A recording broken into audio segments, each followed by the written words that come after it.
Il existe une terre lointaine, le point le plus bas sur la terre ferme, niché entre Israël, la Cisjordanie et la Jordanie.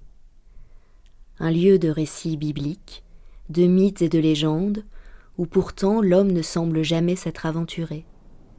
Là où la mer morte dévoile son paysage lunaire.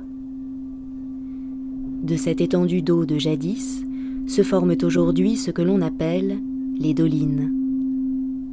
Une artiste parisienne part en voyage sur ce terrain riche de paradoxes en quête de mémoire.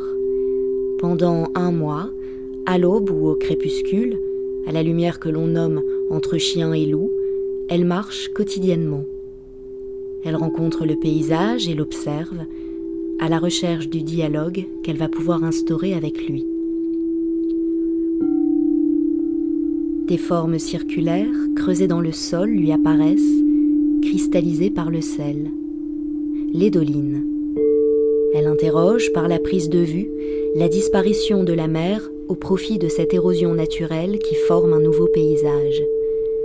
De la disparition à l'apparition de nouvelles formes sur cette zone primitive, ancestrale, paradoxale. Elle arpente le paysage sur un sol parfois solide, fossilisé dans le sel, et parfois mou, instable, dangereux.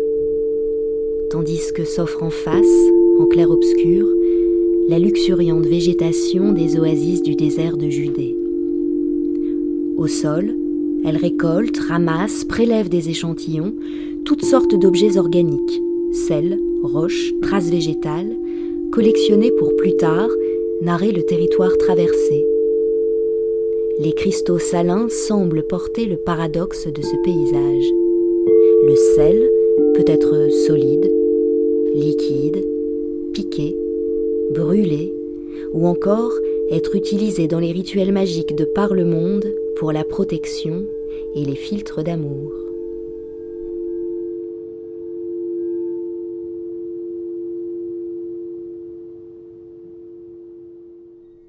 De retour à Paris, elle repense aux histoires de rituels religieux qui lui ont été contés lors de son voyage, au sel d'argent utilisé dès les débuts de la photographie pour fixer, garder l'image. Elle repense au désert de Judée, l'endroit même où fut extrait le bitume qui servit cette fois à Nicéphore Niepce à révéler la toute première image photographique.